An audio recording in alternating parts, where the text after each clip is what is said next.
Après, quand on est introverti au point d'avoir une peur, anxiété viscérale du téléphone, est-ce que c'est si grave que ça de perdre les extravertis? En général, on s'entend pas très bien avec eux. Parce que c'est des gens qui, aussi merveilleux soient-ils, vont drainer l'énergie d'un introverti.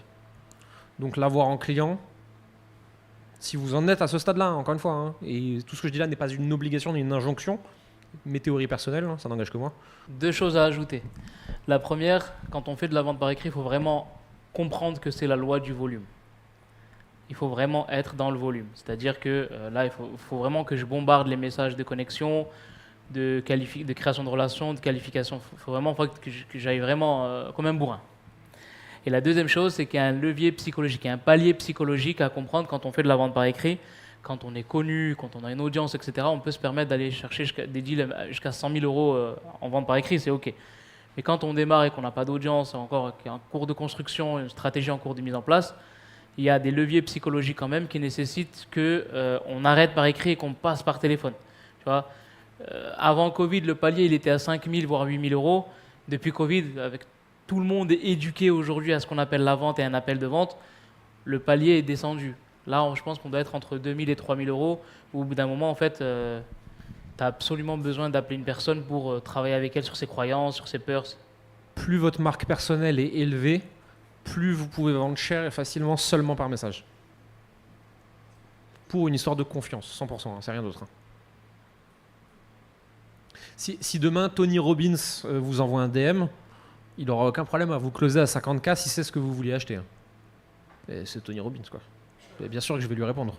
Et bien sûr que si je voulais acheter, je vais me contenter de 2 notes vocales et d'un MP. Hein. Bon, si je me lance demain matin sur le marché chinois et que je suis un inconnu là-bas, avant que quelqu'un me file 3000 balles par message, je vais ramer un petit peu. Normal. Une question de confiance. Si je comprends bien, du coup, c'est ta propre décision de faire soit par appel, soit par message. C'est ce que tu dis. Moi, j'ai choisi de le faire comme ça. Il y a des gens qui s'adaptent aux prospects, il y a des gens qui font que d'une façon, parce qu'ils sont plus confortables ou qui trouvent que c'est plus efficace. Si tu supportes pas le téléphone, tu fais que par message.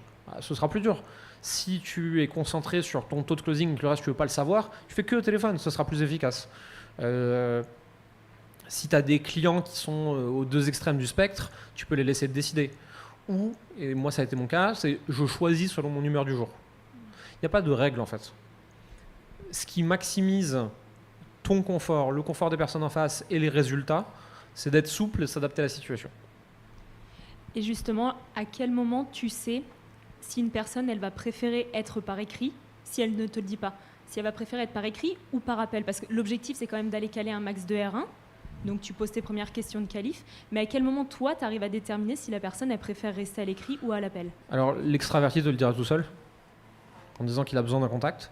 L'introverti, des fois, osera pas te le dire. Et dans ce cas-là, ce que je vais faire, c'est que je vais proposer un appel et je vais laisser une porte de sortie. Est-ce que tu veux qu'on s'appelle pour en parler? Entre parenthèses, mais si tu veux, on peut continuer par message. Moi, ça me va très bien. Je connais plein de gens qui n'aiment pas le téléphone, ça me convient. Je suis OK avec ça, quoi. Ou alors l'inverse. Hein.